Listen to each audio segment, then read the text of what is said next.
যদিহে আপুনি এইবাৰ নিৰ্বাচনত ভোট দিয়ে তেন্তে ভিডিওটো সম্পূৰ্ণকৈ চাব। লোকসভা নিৰ্বাচন সমাগত।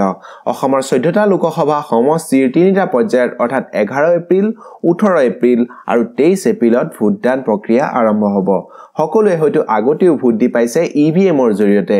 যদিও বা আপুনি ভোট দিয়া নাই তেনেহলে আজি আপোনালোকক এই ভিডিওটোতে দেখাম যে কেনেকৈ আপোনালোকে 2019 চনৰ লোকসভা নিৰ্বাচনত এটা নতুন প্ৰক্ৰিয়াৰে ভোটদান কৰিব পাৰিব। সকলোখিনি আপোনালোকক ভিডিওটোতে দেখাম।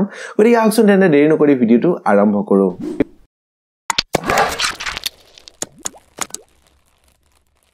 নিৰ্বাচন প্ৰক্ৰিয়া সুচাৰুৰূপে চলিবলৈ আৰু জনতাৰ মাজত যাতে বিশ্বাস জন্মে সেইবাবে ইলেকশ্যন কমিশ্যন অফ ইণ্ডিয়াই এইবাৰ 2019 চনৰ লোকসভা ইলেকশ্যনত এটা নতুন মেচিন ভোটদান প্ৰক্ৰিয়াত সংলগ্ন কৰিছে। সেইটোৱে হ'ল VVPAT। হয়তো আপোনালোকে এই ভিডিওটো চোৱাৰ আগতে জানিবও পাৰে, তথাপিও আজি আপোনালোকক মই এই ভিডিওটোতে দেখাই আছো যে আপোনালোকে কেনেকৈ ভোটদান কৰিব পাৰিব আৰু VVPAT আপোনালোকক কি সহায় কৰিব সকলোখিনি আপোনালোকে এই ভিডিওটোতে পাব। ভোটদান প্ৰক্ৰিয়াটো একেবাৰে সহজ পদ্ধতি। আপোনাৰ ভোটাৰ কাৰ্ডখন লৈ আপোনাৰ ওচৰতে থকা যিটো পুলিং ষ্টেচন আছে তালৈকে যাব।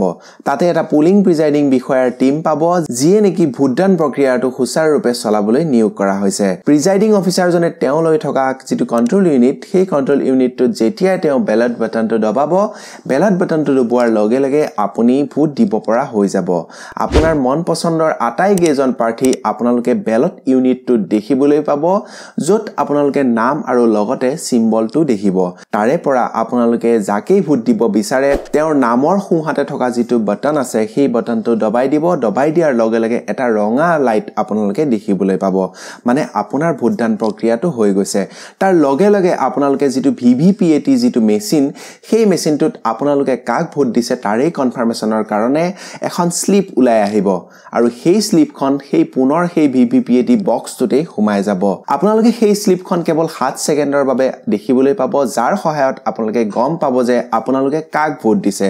যদি ভৱিষ্যতে কিবা কাৰণত কোনোবাই কমপ্লেইন কৰে যে আপোনাৰ সেই পুলিং ষ্টেচনটোত কিছু পৰিমাণে বিসংগতি ঘটিছে, যাৰ সহায়ত নেকি সেই যিবিলাক স্লিপ হ'ব সেই স্লিপবিলাককে পাছত আকৌ পুনৰ কাউন্টিং কৰা যাব।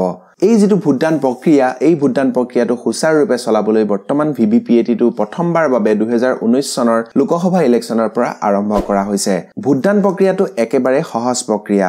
আপোনালোকেও ভোট দিয়ক আৰু আনকো ভোট দিয়ক। ভিডিওটো যদি আপোনাৰ ভাল লাগিলে তেনেহলে আপোনাৰ বন্ধু বান্ধৱী অৰ্থাৎ হোৱাটছএপ, ফেচবুকত আপোনালোকে শ্বেয়াৰ কৰি দিবলৈ নাপাহৰিব। অন্য এটা বেলেগ ভিডিঅ'ত আকৌ আমি লগ পাম। ধন্যবাদ। জয় অসম।